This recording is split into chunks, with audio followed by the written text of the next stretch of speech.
Welcome to All Pro Football Data. My name is Jim. And today's episode, we're looking at the Cleveland Browns in terms of their production profile. Looking at a draft review for them. We'll be looking at how the Cleveland Browns performed in the NFL draft over a 5-year time span. Now, how are we going to do that? Well, we're going to use data, approximate value data, in fact, because we're going to be looking at a couple different metrics. One is called the real approximate value score.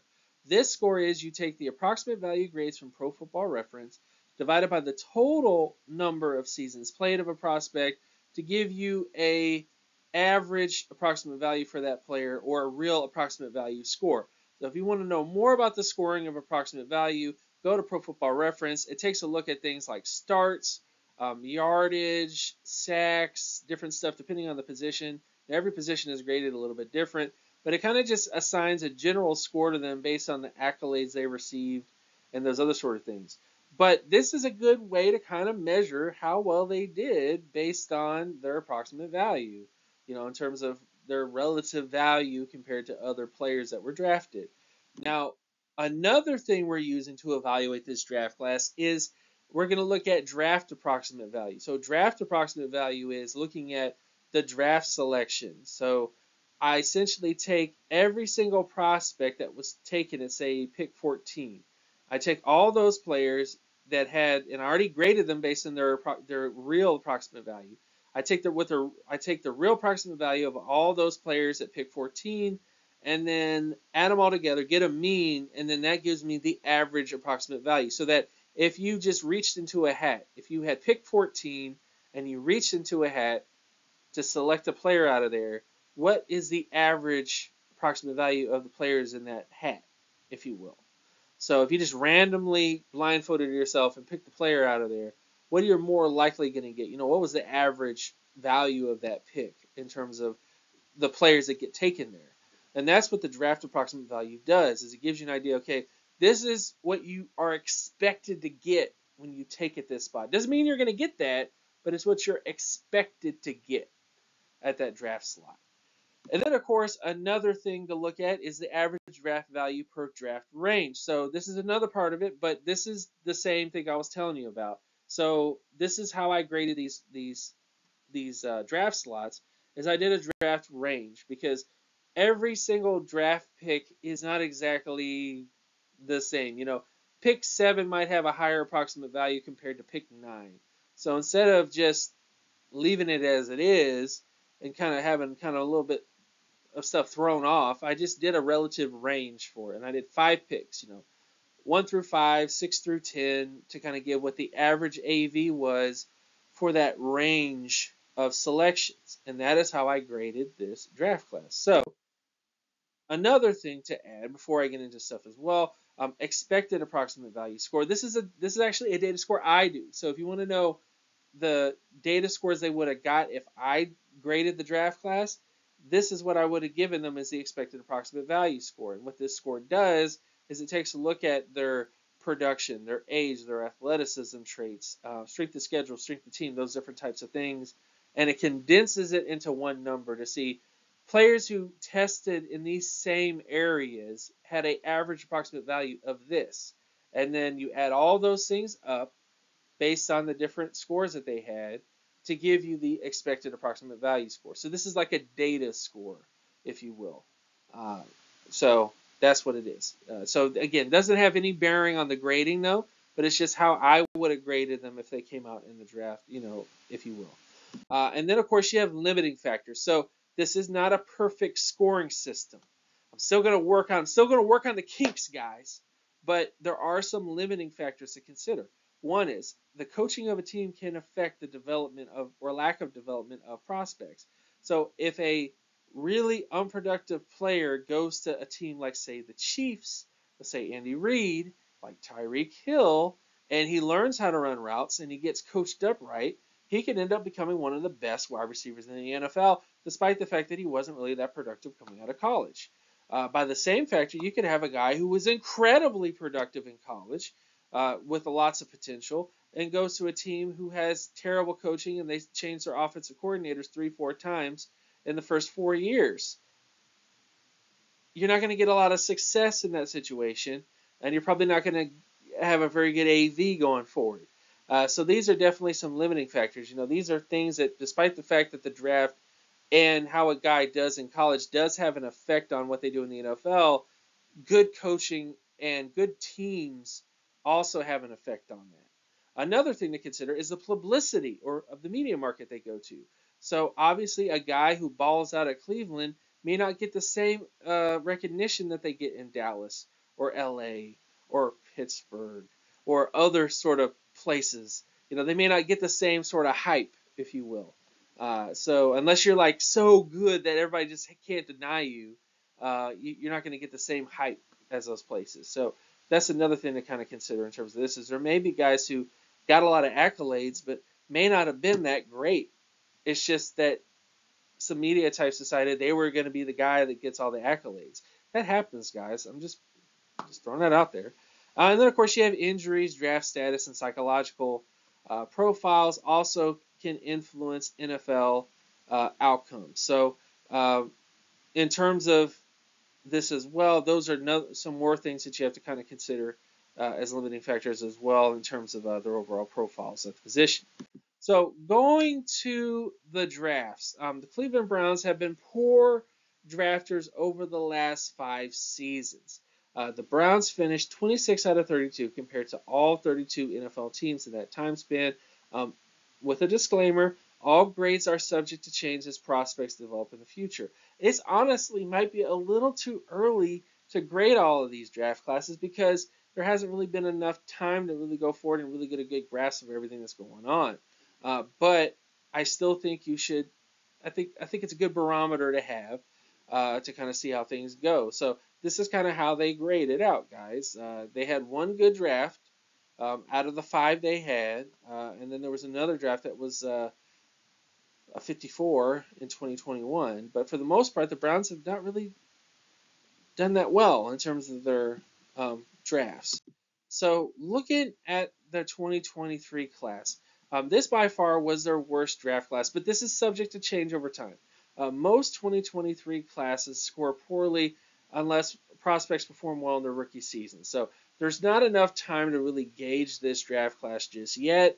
There were some bright spots. DeJuan Jones, Cameron Mitchell kind of outperformed their draft status already, which is a good sign.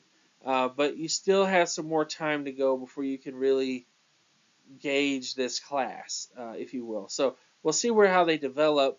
But I'm going to give them an incomplete for this draft because it's too early to tell. I think you need like maybe 1 more year, 2 more years to kind of get a good grasp of how good this draft is going to be. But so far, most of this class hasn't really produced a starter yet. Then let's get to 2022. 2022 was inconsistent. Was an inconsistent draft group for the Browns. Jerome Ford is by far the biggest highlight from this class, but key prospects to keep track of are Martin Emerson and David Bell. They both had high draft data grades.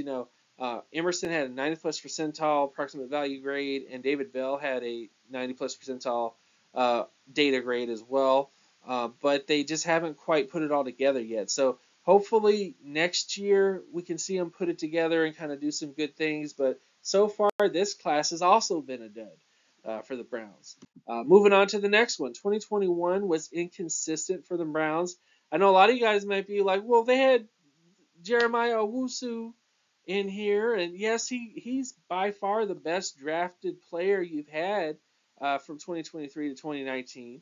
But when you look at the draft collectively, it didn't really grade that well. The rest of the class has not really performed well. Greg Newsome II has been, inconsistent.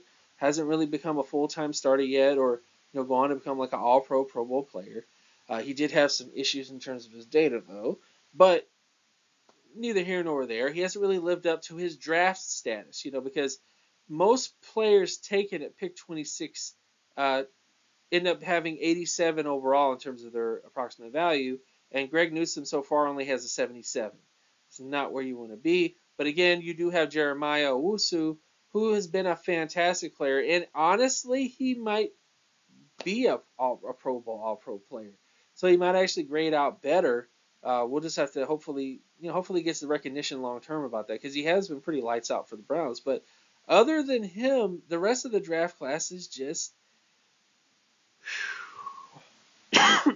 not there. So I would give them an F. Again, this is a hard grade.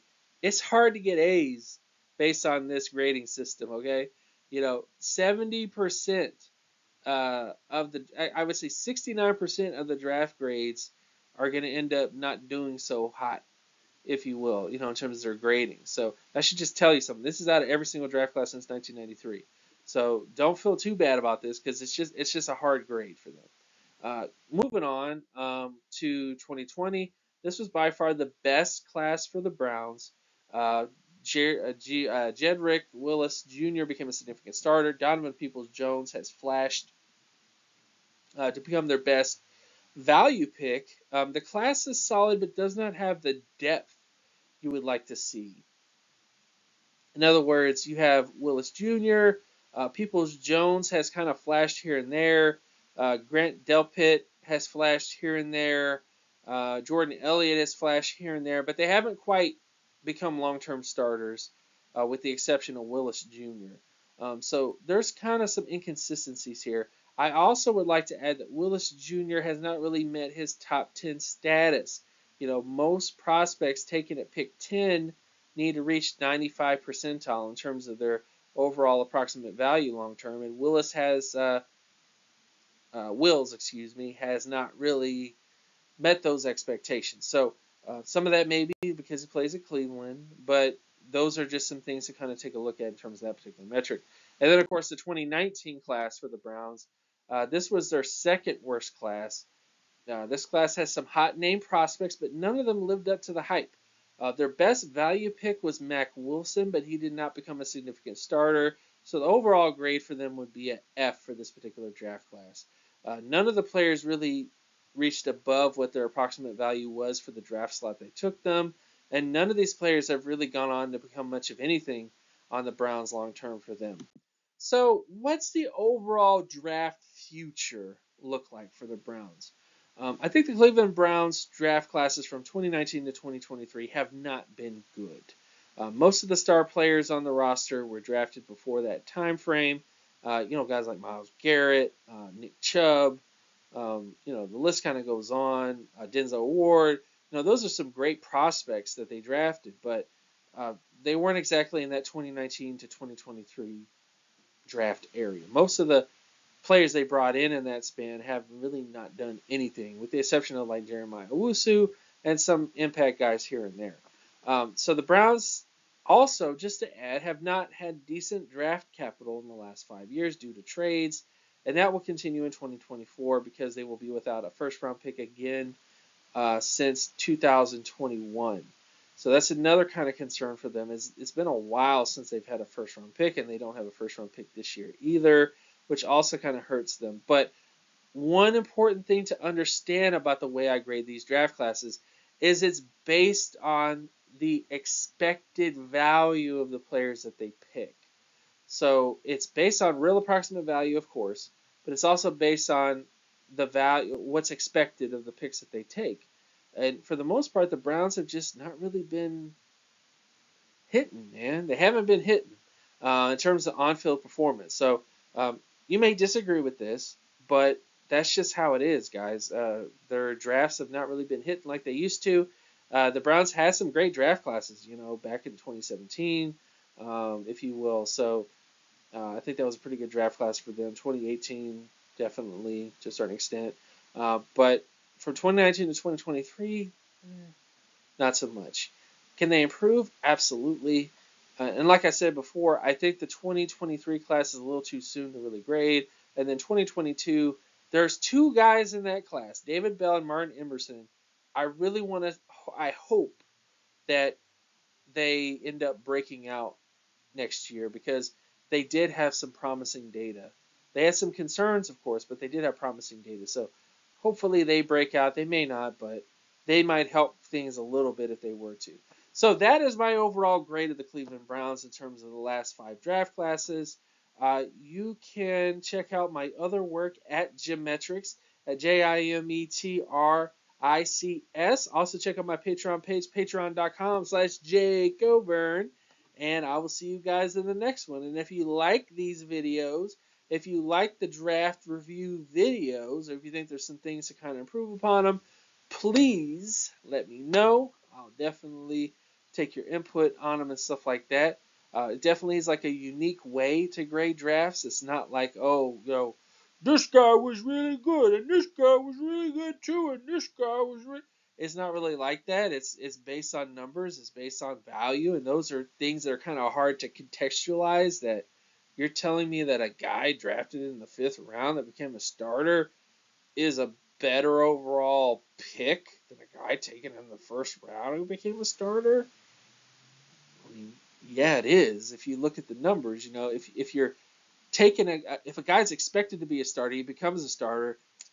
Good. If the guy is taken in a spot where he's not expected to be a starter at all, and he becomes a starter, that's great. So again, that's what these grading system kind of looks at. Is kind of how you do in the overall draft in terms of value and in terms of stuff like that, versus just star players that you draft. So anyways, with all that stuff out of the way, thank you guys so much for watching, and I will see you guys in the next one. Peace!